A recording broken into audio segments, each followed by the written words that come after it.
Boa tarde. 5 fatos da cidade de volta aqui na TV em Tempo SBT. Nosso entrevistado de hoje, eu não teria como classificá-lo. Para mim, é um multimídia. Tradutor, apresentador de televisão, músico, praticamente tudo que está relacionado à atividade de mídia. Ele é Humberto Amorim, quase 63 anos de idade, conhecido de todos nós, porque trabalhou durante 28 anos ininterruptos na televisão amazonense. Humberto Amorim, boa tarde por estar vindo aqui com a gente.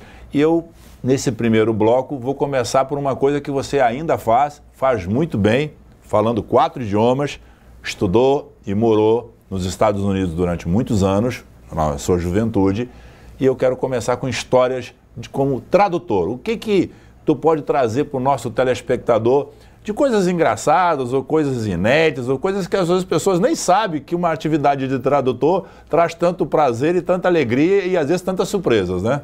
Obrigado por ter vindo. Boa tarde, Durango, boa tarde a todos e muito obrigado pelo convite.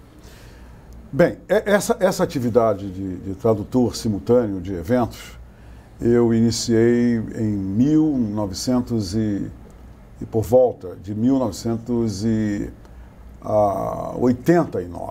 E desde então eu abracei essa atividade, a desenvolvi e tenho participado de muitos, incontáveis eventos aqui em Manaus. Mas um evento que me marcou sobremaneira foi uma tradução que eu fiz, convidado pela Embaixada da Suécia, para ser o tradutor oficial dos reis da Suécia, o rei Gustav IV e também a rainha Silvia. Que é brasileira. Que é brasileira, filha de brasileiros, a mãe dela é brasileira.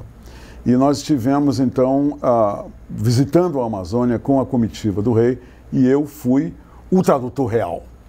E eu embarquei com os reis em Guarulhos e voamos direto até o município de São Gabriel da Cachoeira. A coisa mais interessante do mundo, Durango, é que eu tive que passar por um processo de preparação de como lidar com a família real, com o casal real. E eu fui 2 dias antes só para ter o treinamento, para desenvolver esse treinamento. Como abordar, como se relacionar. Como falar com o rei, como me comportar na frente do rei, como olhar para o rei. E algumas regrinhas que eu não esqueço, por exemplo, não se deve nunca tocar no rei. Nunca se deve dar as costas para o rei. Nunca se deve falar com o rei se ele não lhe dirigir a palavra antes. Essas 3 regrinhas são as fundamentais para um bom relacionamento com o casal. Então, depois do treinamento, eu fui apresentado para o rei e eu fiz tudo direitinho. Uma das minhas dificuldades foi caminhar de costas todas as vezes que eu falava com ele e eu tinha que me retirar de costas até o momento que fechassem as portas e eu não o via mais. Mas tudo bem. Pegamos o avião real e fomos direto. Voamos, como eu disse, até São Gabriel da Cachoeira. Chegamos em São Gabriel da Cachoeira e nós voamos o tempo todo com 2 aviões de caça da FAB escoltando o avião real, quer dizer, atravessamos o Brasil dessa forma.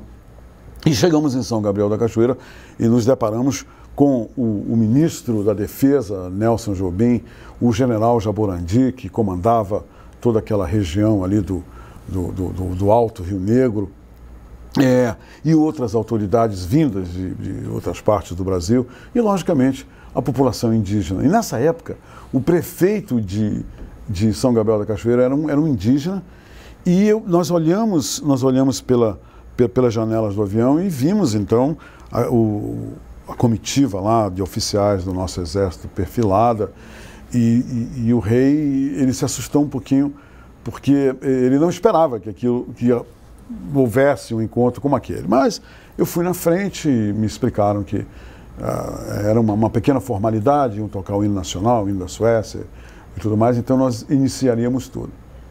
E os seguranças, toda vez que eu quer dizer, a primeira vez que eu ia sair, mas todas as vezes que eu ia me aproximar das autoridades, ou saber quem era quem, eles diziam, lembra que não podem tocar no rei. Me lembro que só se ele estender a mão e tudo mais. Não, eu sempre tomava esse cuidado. Então, eu desci em São Gabriel, mas eu disse para a rainha Silvia, eu digo, olha, eu sou indígena também, rainha. vai ser muito difícil esse protocolo funcionar aqui na Amazônia. Mas vamos lá. Ela disse, não, Humberto, vamos tocar de ouvido. Ela é muito educada, ela é uma pessoa maravilhosa. E quando nós descemos, eu desci na frente, eu tinha que me posicionar mais ou menos assim, um meio metro do rei, para ele me ouvir claramente. Então ele desceu as escadas, foi cumprimentado pelo Nelson Jobim. Então ele foi apresentando as pessoas na fila. Aí esse aqui é o general Jaborandi, esse é o general tal, esse aqui é o fulano, e eu ali, no pé do ouvido dele, traduzindo. Quando nós chegamos no final da fila, o prefeito acompanhado da sua família, disse, meu rei querido, seja bem-vindo ao município de São Gabriel da Cachoeira. E sapecou um abraço no rei, agarrou o rei. Suado! Imagina, isso eram as 10 horas da manhã, você tem toda a razão. O rei arregalou os olhos e ele olhava para os lados e a rainha só fazia sinais para ele. Fazia assim com a mão. Paciência. Aí ele, meu irmão, meu rei, meu parente, seja bem-vindo ao município. Olha, te ter aqui é uma honra, é maravilhoso. Eu só quero uma coisa do senhor que eu prometi. Como é que tu traduzia isso nessa velocidade? Não, eu ali tive dificuldade, eu travei também, porque ele não precisava de tradução, ele só me olhava, aí eu só disse para ele, majestade, o senhor é muito bem-vindo aqui no município. Ele me olhava, ele arregalou os olhos, aí o cara disse assim, majestade, eu só quero uma coisa do senhor. Meu rei, eu só quero uma coisa do senhor, hein, que eu prometi para todo mundo. E aqui no Amazonas, se não bater a foto, ninguém acredita. Isso eu traduzi, isso eu consegui traduzir. Ele disse, aqui se não bater a foto. Ele disse, vamos em frente. Ele disse, eu quero uma foto com o senhor e minha mulher aqui. Aí a mulher dele agarrou a rainha, foi lá, pegou a rainha, puxou a rainha, abraçou o rei e a rainha, tiraram uma foto e disse, agora só mais uma coisinha, meu rei, só mais uma coisinha. E os seguranças apavorados, sem saber o que faziam. Agora eu tenho que ser aqui com o meu vice-prefeito e com todo o meu gabinete aqui, os meus assessores, porque eles querem. Aí eles já correram todos ali, e as fotos com os celulares e tudo mais. Bem, essa recepção mostrou ao rei que o protocolo seria um protocolo muito difícil de ser cumprido, e realmente foi, Durango, porque quando nós visitamos a tribo dos Yanomamis, isso já lá na Cabeça de Cachorro. Exatamente. Fomos num avião especial da FAB até a Cabeça do Cachorro, visitamos uma tribo de Yanomamis, de mais ou menos 900 índios, e quando nós chegamos, o rei já começou a se descontrair também, porque ele viu que não ia adiantar aquele protocolo todo. Mas a coisa mais interessante é que na hora da tribo se manifestar para o rei, eles falam a língua nativa dos indígenas, o tradutor parece que tinha dormido demais e não estava lá, e eu disse então para o indígena, pode falar o Nhangatu, que não tem problema, eu traduzo. Então, eu tive que improvisar. Eu, como jazzista, isso aí não é difícil para mim. Então, o rei, e não estava no meu currículo que eu falava Nhangatu, mas o rei se perfilou com a rainha, e aí o indígena falou, com um pedacinho de papel, ele falou alguma coisa e ele dizia, Rei Gustavo. E eu virei e disse, majestade, em nome de toda a nossa tribo, seja muito bem-vindo à nossa tribo, é uma honra. Tudo que o prefeito falou, eu falei para o rei, traduzindo o Nhangatu, sem saber realmente o que o cara estava dizendo, mas pelo semblante dele, pelo sorriso dele, eu vi que o que ele estava fazendo era falando das boas-vindas ao rei, e foi o meu primeiro discurso, traduzindo uma língua indígena, sem saber exatamente o significado de qualquer palavra que foi dita ali. Foi muito interessante essa viagem do rei lá para o município de São Gabriel da Cachoeira. Obrigado. Daqui a pouco, menos de um minuto, estaremos aqui de volta com Humberto Amorim.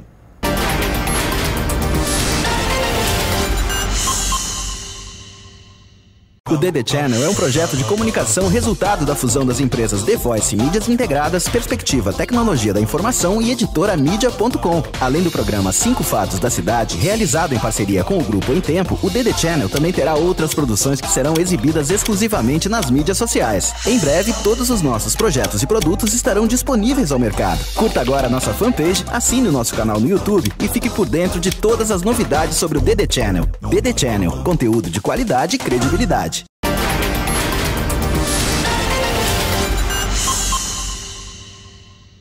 Segundo bloco com Humberto Amorim. O Humberto nos contou uma passagem no primeiro bloco, sobre a vida dele como tradutor. No segundo bloco, um pouco sobre notívago, ou seja, um homem da noite, uma pessoa que tocou em bares logo no início da sua atividade lá como músico, como ele é. Humberto Morim vai nos contar sobre a banda do Mendes Bar, da qual ele chegou a ser até rei. Humberto, como foi essa história? Essa história do Mendes Bar, para mim, começou nos Estados Unidos, porque foi nos Estados Unidos que eu comecei a cantar. Eu comecei a cantar informalmente, em botecos, com amigos, e cantando, eu sempre cantei jazz. Vindo para Manaus, voltando para Manaus, naquela época, em 1978 eu estou falando, naquela época o grande point, como chamam hoje, da noite manauara, era o Mendes Bar, que era um pequeno espaço no lobby do Hotel Amazonas, da família Vasques, comandado com toda a gentileza, o carinho, de uma forma única pela dona Zaira Vasques. Então, ela era realmente a mola propulsora de todos aqueles acontecimentos. Então, a sociedade, os casais iam para o Mendes Bar, que tinha, na época, o melhor pianista da cidade, que para mim continua sendo, que é o Mestre Gerê. Tinha um tenor Amazonas cantando, o Caixinha, o meu nosso querido e saudoso Little Box, aparecia por lá também e cantava. Eu, então, comecei a me manifestar lá no Mendes Bar como um dos cantores, né? Mas tu começou frequentando ali, Não, eu comecei né? frequentando, aí um dia eu fui criando coragem, e peguei o microfone, dar uma palhinha. A dona Zaira gostou e ela dizia, Jorge, Carlinho, querido Carlinhos, de saudosa memória, Carlinhos Vasques, olha, chama Humberto, cadê Humberto? E lá estavam Carlos Aguiar, quer dizer, todas aquelas pessoas que desenhavam o nervosismo da noite aqui a Manauara. Muito bem, aí eu comecei a cantar, doutor Teomário Pinto da Costa, lindo, maravilhoso, frequentava, doutor Paulo Lima e a dona Ieda e tantos outros casais ilustres iam para lá, Paulo todos Nogueira, muito bem vestidos, não, era o acontecimento do fim de semana. A fina flor, né? Era o Mendes Bar. E nós ficávamos, o juiz Benedito Lira estava lá com a sua família, o Bené. Então, era realmente um acontecimento. E durante o carnaval, o Mendes Bar tinha a primeira banda da cidade. A primeira banda da cidade. Aí eles elegiam um rei, uma rainha, todos os anos. E essa manifestação era tudo dentro da banda. Era o acontecimento. Primeiro elegia um rei e a rainha, e a banda então subia Eduardo Ribeiro, vinha pela Getúlio Vargas e voltava, e aí ia até de manhã. Essa era a manifestação que acontecia. E ao mesmo tempo, o Mendes Bar nessa época, durante a banda, servia como o reduto daquela turma que se separava para tomar uísque e tudo mais, e todo mundo ali. Mas eu fui eleito. Eu sempre fui notívago, eu sempre gostei da noite. Eu fui eleito com a Regina Monjardim, o rei e a rainha da banda. Eu jamais esperei isso, e isso aconteceu comigo. Então, o interessante é que nós ficávamos... Que é diferente de Rei Momo, não tem nada Momo, a ver. Era o rei da banda do Mendes. Que é outra lógica. Eu era o rei, a rainha, e todo ano eles escolhiam um casal diferente. Eu lá descendo, dei por iniciada a folia da banda do Mendes, e vamos lá, solta essa turma maluca, maravilhosa, e lá vem a gente.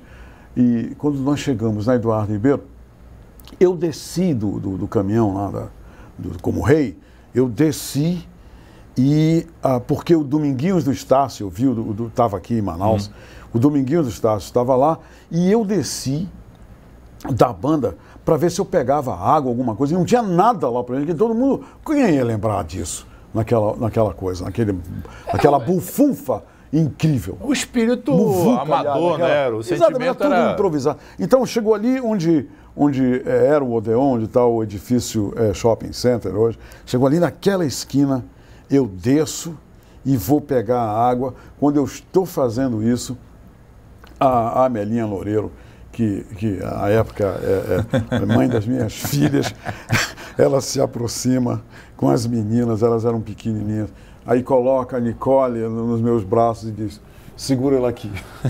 Me entregou as meninas e foi embora. E eu fiquei lá com as duas. Como é que continua o carnaval com as meninas? E a Nicole era pequenininha, etc. E, conclusão, eu não consegui completar o desfile da banda do Mande, porque eu estava com as crianças e tudo mais.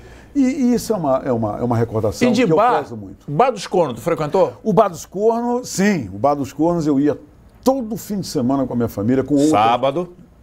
Um dia de sábado, para a feijoada da Dona Maria. E a coisa mais interessante do mundo é que um dia todo mundo reunido, o Manuel Rodrigues, e estava lá o Álvaro Jorge, estava lá o Bernardo, a Lauria, aquela turma toda que se reunia. Aí eles disseram, Humberto, vai lá e pergunta do Luiz por que esse bar é chamado de Bar dos Cornos. Luiz era o nosso querido dono do bar que ele tinha a delicadeza da pata de um elefante, né? Então eu fui lá no caixa, criei coragem, tomei uma talagada de uísque, criei coragem, né? E disse, seu Luiz, eu tenho uma pergunta para o senhor. Demandada, em nome daquele grupo que está ali.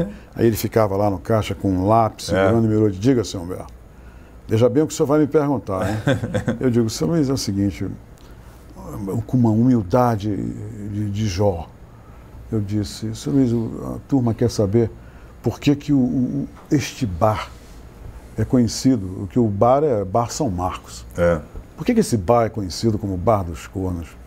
E ele disse, seu Humberto Amorim, isso é uma excelente, ótima pergunta.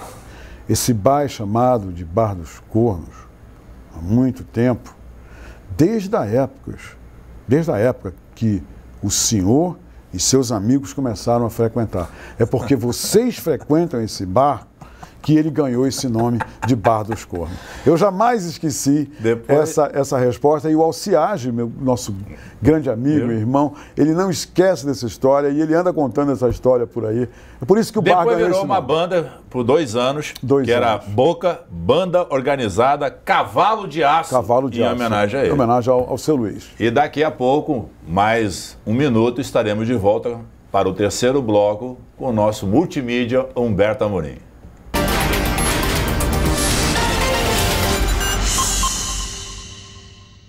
O DD Channel é um projeto de comunicação resultado da fusão das empresas The Voice Mídias Integradas, Perspectiva Tecnologia da Informação e Editora Mídia.com. Além do programa 5 Fatos da Cidade, realizado em parceria com o Grupo Em Tempo, o DD Channel também terá outras produções que serão exibidas exclusivamente nas mídias sociais. Em breve, todos os nossos projetos e produtos estarão disponíveis ao mercado. Curta agora a nossa fanpage, assine o nosso canal no YouTube e fique por dentro de todas as novidades sobre o DD Channel. DD Channel, conteúdo de qualidade e credibilidade.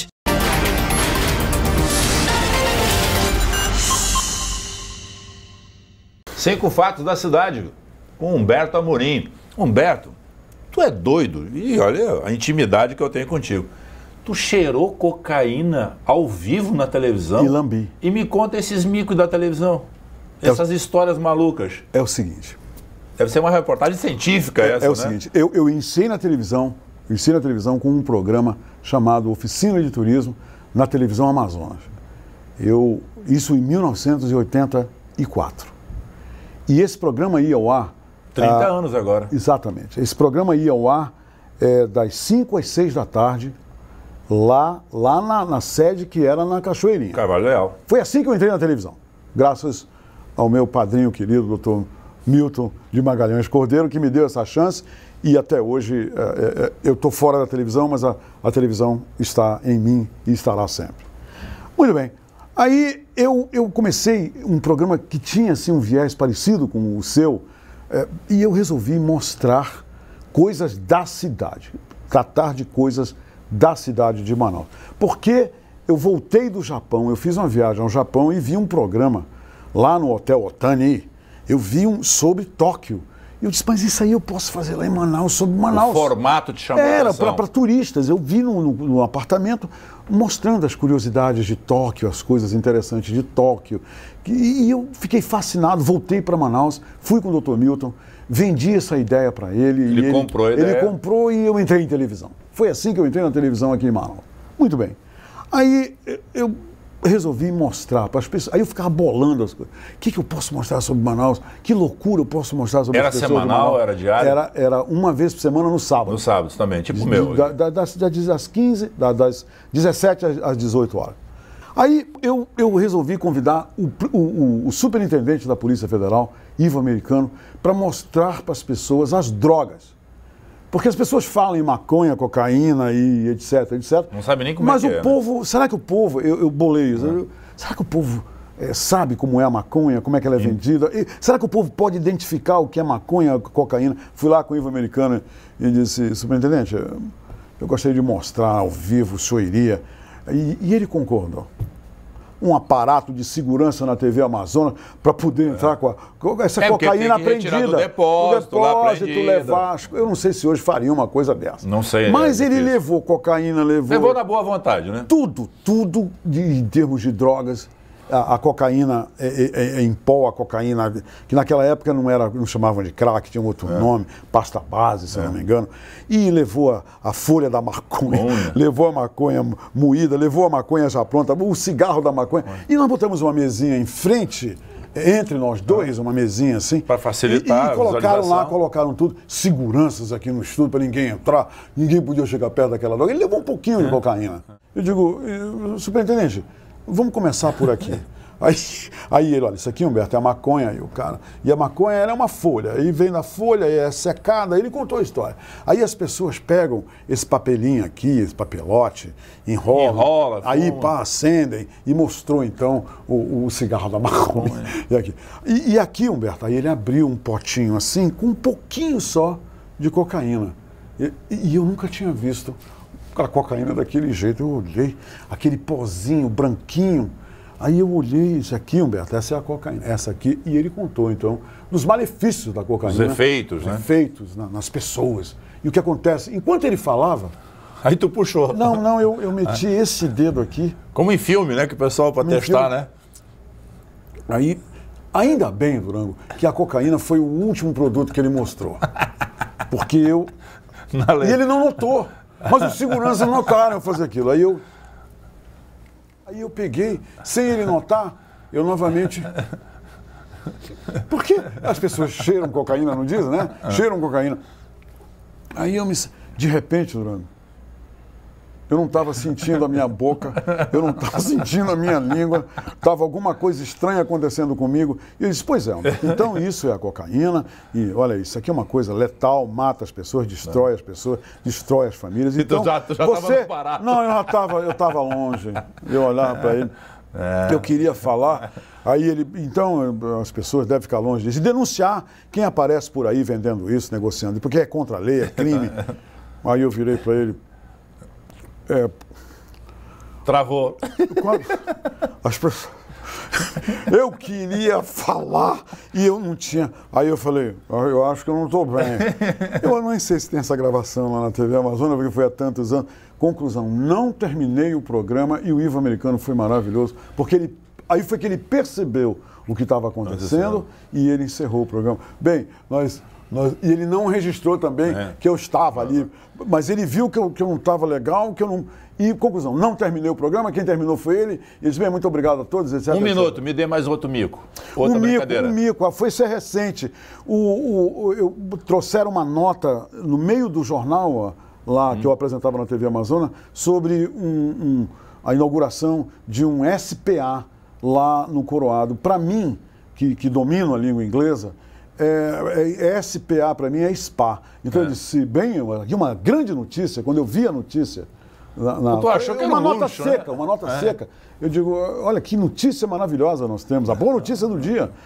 Será inaugurado agora no Coroado, no nosso bairro, no querido bairro do Coroado, um spa, amanhã um spa para as pessoas. E o spa será o seguinte, aí eu li tudo do SPA como sendo um spa. Puxa, que iniciativa maravilhosa da revolucionária, um spa para as pessoas. Hoje essa preocupação com a obesidade, olha, parabéns, etc. E ninguém me conteve.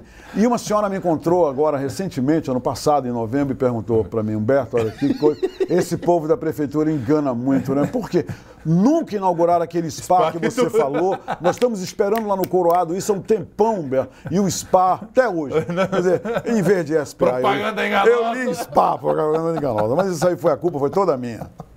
Daqui a pouco, só 2 comerciais e voltamos com Humberto Amorim.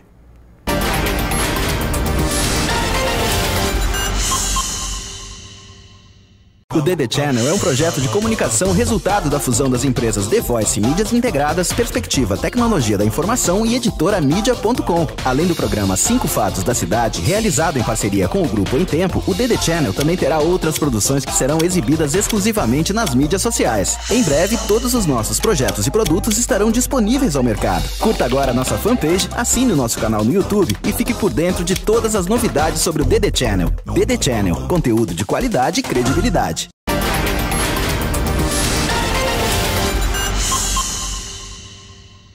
Cinco fatos da cidade com Humberto Amorim. Agora no quarto bloco, mais uma história interessante. Humberto, você sempre tinha que viajar muito, né? Você sempre gostou de viajar e tal. Sua cidade Eu não vivo sem viajar. Sua cidade querida, Nova York, até porque você morou lá. Aí, num bendito dia, tu ia até se despedir da tua filha, se eu não me engano. Você vai ao banco para sacar um dinheiro e tu entra em desespero, tu tem uma reação que tu não imaginava nunca ter uma reação dessa. Me conta essa história de quase que tu vai para o hospital, ou tu foi para o hospital. Como é que é a história? Fui para o hospital. Me conta a história. É o seguinte, eu tinha uma viagem marcada para a madrugada, né, do dia seguinte. Aí passei no banco para fazer uma retirada e de lá ir comprar os dólares para essa viagem. Dólares esses que eu tinha economizado. Um ano, mano. Eu tinha economizado um tempão, porque era uma viagem maravilhosa que eu ia fazer com a minha família, meu filho, minha mulher.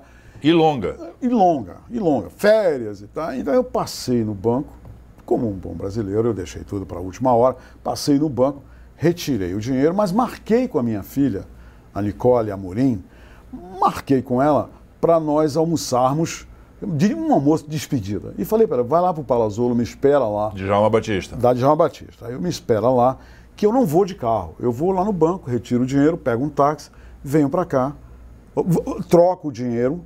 Não, nós trocamos o dinheiro juntos, aí você depois me leva para casa. Ela falou, combinado, pai. E ela foi para o Palazzolo me esperar, entrei no banco, retirei o dinheiro. Aquela fila e tal. Retirei o dinheiro. Com medo, né? O gerente, meu amigo, me levou numa salinha, me deu dinheiro. Ninguém viu pegar aquela grana ali. Aí eu saio... Sim, mas como é que tu dividiu? Era moedas pequenas? Não, eu pedi moedas azuis. Entendeu? Me deu as azulzinhas. Aí dividi todo o dinheiro, camisa para fora e tal. Disfarçado. Aí disfarçado. Né? Aí eu desço, vou para a porta do banco, não saí e fiquei abicorando. Você sabe o que quer dizer abicorar, claro. Né? Fiquei abicorando um táxi passar. Quando o táxi parou, quer dizer, eu não saí para estender a mão. Não, tu ficou ali na espreita. Né? Aí o táxi parou, eu entrei. Vazio. Nem pensou já. Não, entrei direto, me sentei e falei, bom dia, meu caro, tudo bem? Tudo bem. Por favor, me leva lá no Palazzolo. Ele disse, pois não. Ele disse, pois não, para mim. Aí, quando nós chegamos na esquina da 7 de setembro com a Eduardo Ribeiro, entram dois caras... de gente ali. Entram dois caras pela porta de trás no táxi. Eles entraram, eu tomei um susto e Durango, eu comecei a ter assim, um esquentamento em todo o meu corpo, eu com toda aquela grana. Aí eu me viro, olho para os caras... Uma figura estranha. Aí eu virei... Estranhas, eu nunca vi aqueles dois homens. E eles não eram muito bem encarados.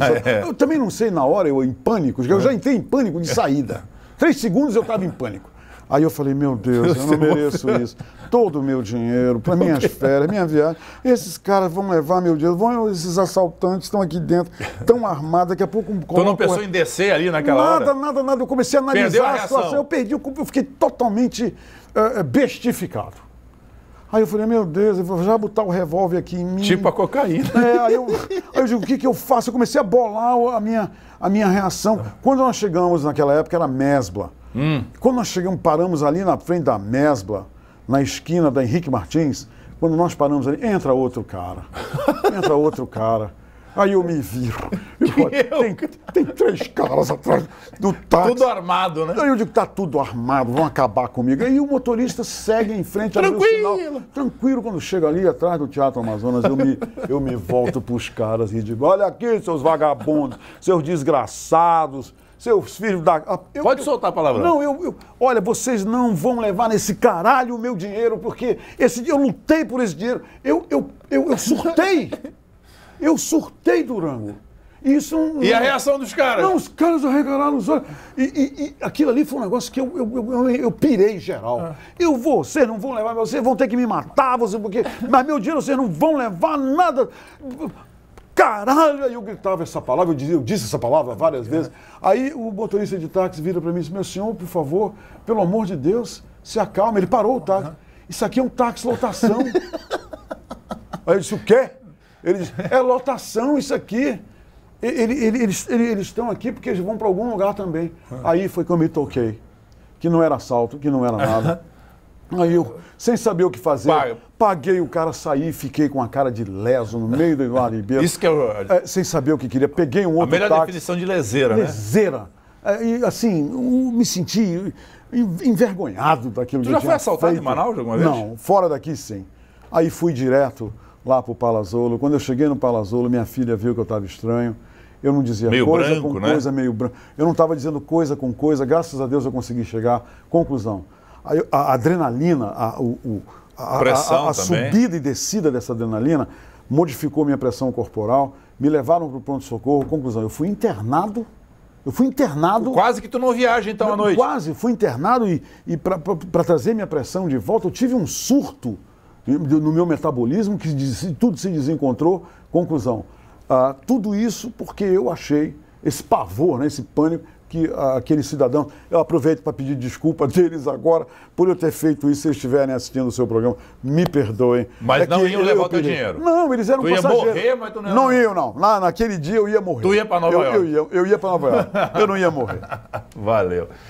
Vamos, 2 comerciais, 60 segundos, e vamos para o último bloco, o nosso quinto fato, com Humberto Amorim.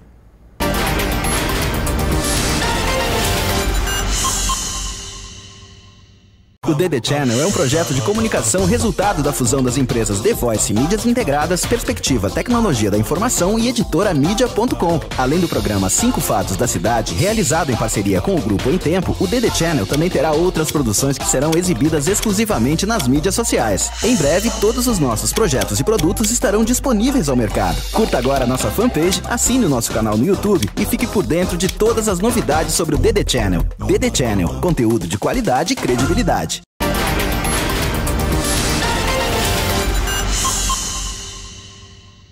Cinco fatos da cidade com Humberto Amorim.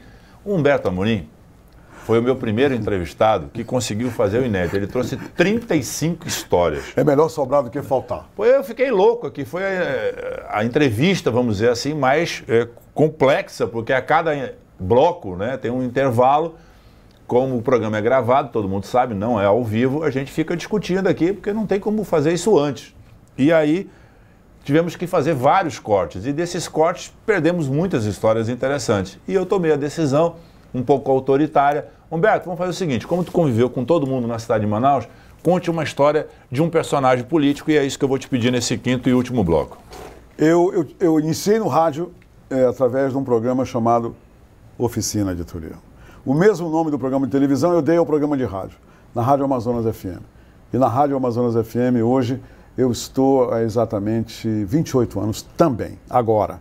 19 anos do programa Momentos de Jazz, que completa agora em abril, completou inclusive agora, dia 7 de abril, 19 anos. Mas nesse programa, a Oficina de Turismo, era de manhã, no domingo, de 8 ao meio-dia. E eu tocava músicas, eu falava um monte de coisas. Você lembra? E tinha um convidado especial todo domingo, que era uma personalidade da nossa cidade. Aí um dia eu soube que o governador, o ex-governador Gilberto Mestrinho, ele tinha perdido a eleição por Arthur Neto.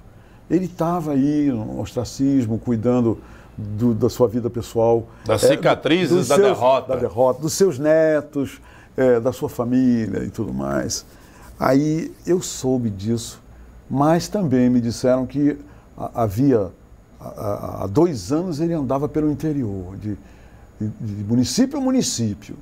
Muito bem, aí encontrei por acaso com um Pacheco, lindo Pacheco, pessoa tão carinhosa.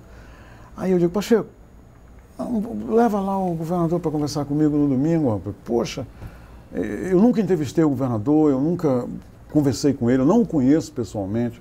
Aí o Pacheco disse, deixa que eu vou conversar com ele.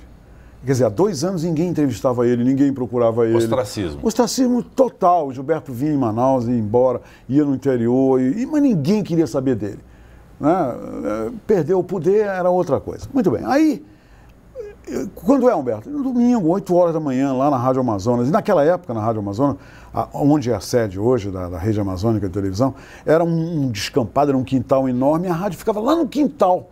Então, eles colocavam, e chovia muito naquela época, eles colocavam, então, pranchas de madeira que ligavam, olha só, mais de quase o quê? Quase 100 metros entre a rádio e o portão, não tinha aquele edifício de hoje, que a pessoa saía do portão e ia até a rádio. Muito bem. Quando era no domingo, caiu aqui em Manaus os rios voadores caíram sobre a cidade no domingo. Então eu fui para o programa e disse, hoje o Gilberto não vem de jeito nenhum. Pior que ele tem tinha o hábito de ser pontual. Pontual, muito bem. E cumprir os compromissos. Daqui a pouco bate o telefone da portaria, eu já estava no ar. Olha, tem um cara aqui dizendo que é governador e quer falar contigo. Nem o porteiro lembrava mais do Gilberto. Aí eu falei, pelo amor de Deus, manda esse homem para cá. E chovia muito, quando eu olhei, eu fui para a porta da rádio para cumprimentá-lo, eu olhei, lá vem o Gilberto e o Pacheco, com as calças enroladas, o Pacheco com o sapato dele nas mãos, um guarda-chuva para os dois, e lá vem o Gilberto caminhando numa prancha, sereno em direção ao estúdio.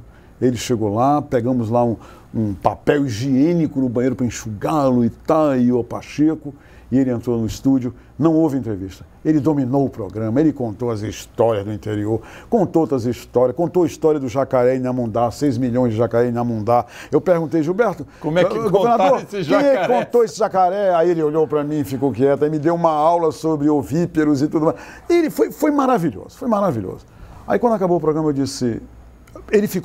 o programa foi só entrevista. Ele escolheu músicas, eu coloquei música que ele escolheu. Uma audiência, estourou a audiência, o Gilberto... O pessoal ligando, né? Ligando, saudade dele e tudo mais. E ele ria, aquela risada que ele dava. Ele ria e tudo mais. Aí eu disse, e aí, governador? O senhor volta a se candidatar? E voltou, Humberto, né? Se o povo quiser, essa frase é dele. Sempre foi. Se o povo quiser, Humberto, eu voltarei. O povo é sábio e tudo mais. Muito bem. Acabou o programa, eu agradeci, saímos. Aí eu disse, eu posso lhe pedir uma coisa, governador? Ele disse, pode. Se o senhor voltar, se o senhor for eleito, o senhor me dá a primeira entrevista como governador eleito? Ele disse... Uma exclusiva, Uma exclusiva, assim. Como governador eleito? Ele disse, sim, sem dúvida alguma. 2 anos depois, ele foi eleito governador e o Pacheco me ligou e disse, o governador está pronto. Isso é uma lição de vida para mim. O governador está pronto para dar a entrevista para você. Só que 2 anos depois, eu já estava no Encontro com o Povo. Eu já era o apresentador do Encontro com o Povo. E eu então convidei o Gilberto. A primeira entrevista dele como governador eleito, depois de 2 anos... Lá naquele domingo chuvoso, ele sozinho, ninguém... um Opala branco, eu me lembro o carro que ele foi levado lá com o Pacheco.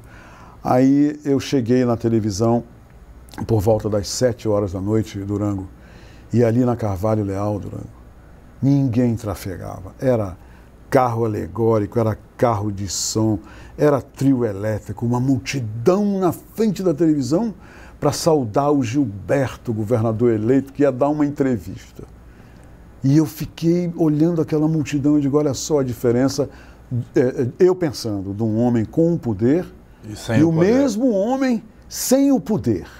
Olha só quanta diferença. Não consegui estacionar perto da televisão, tive que deixar o meu carro longe, caminhei até a televisão, entrei pelo lado, que era uma passagem exclusiva para o Dr. Felipe, entrei por essa passagem, pela primeira vez, e fui até o estúdio. E fiquei esperando por ele. Daqui a pouco, lá vem Gilberto Mestrinho para o estúdio. E ele, eu acho que ele foi um dos poucos que fumavam no estúdio. Ninguém dizia nada. Eu não podia proibi-lo. Mas ninguém dizia nada. Aí ele entrou fumando, olhou para mim. Benson Hedges mentolado. Exatamente. Ou Hilton Benson Hedges. Apertou na minha mão e disse, você aprendeu alguma coisa hoje, Humberto?